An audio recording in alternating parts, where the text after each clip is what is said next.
My name is Alex, but everyone calls me Al. I'm 21, the only child of my parents, and I live in a quiet street where neighbors are close enough to wave, but far enough to have privacy.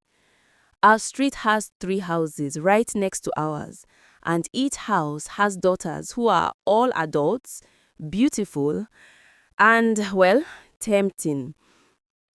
Next door lives Mr. Johnson with his 3 daughters, Amanda, Emma, and Chloe. Amanda is the oldest, 23, tall and curvy in all the right ways. Her figure is impossible to ignore, and she has this confident aura that drives me crazy every time she passes by. Emma, the middle sister, is 21, with soft curves and a playful smile that can melt anyone.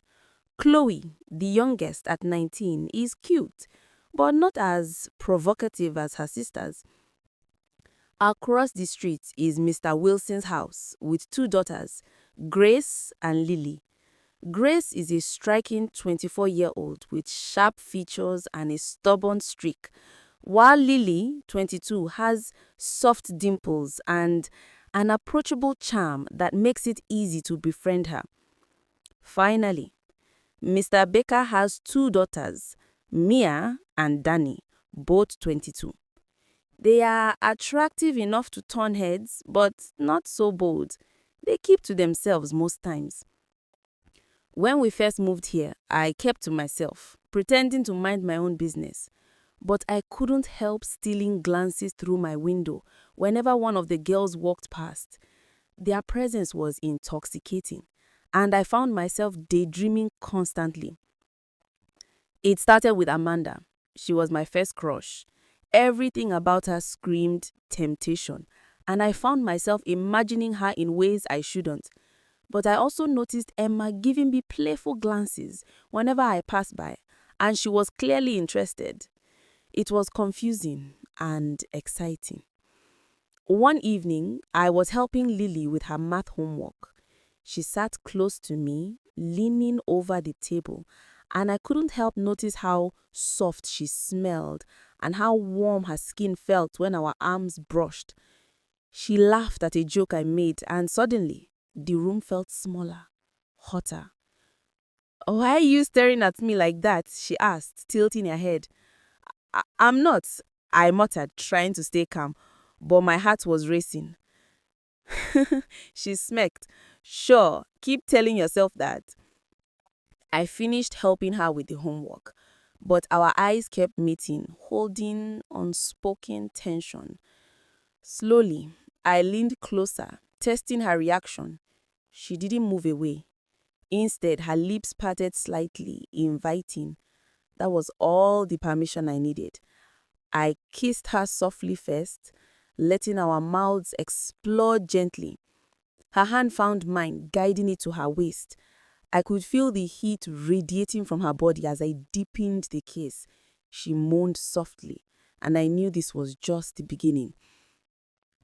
I pressed my body closer to hers, feeling her curves under my hands. She didn't resist. Instead, she guided me, letting me explore every inch of her. Her soft moans encouraged me to take my time, savoring the moment. I moved my hand down, brushing over her inner thigh, testing her limits. She gasped, biting her lip, and I knew I was allowed to go further. Carefully, I helped her remove her top, revealing her full chest. I kissed and teased her, feeling her response to every touch. She moved closer, wrapping her legs around me, pulling me into an intimate embrace. Every sensation was electric. When the moment was right, we lay together, bodies entwined, exploring each other fully. The pleasure was intense. But it wasn't just about sex. It was the thrill of desire, the temptation that had been building for months. Afterwards, we lay side by side, breathing heavily, hearts racing. She looked at me and smiled. "I've wanted this for a long time," she whispered.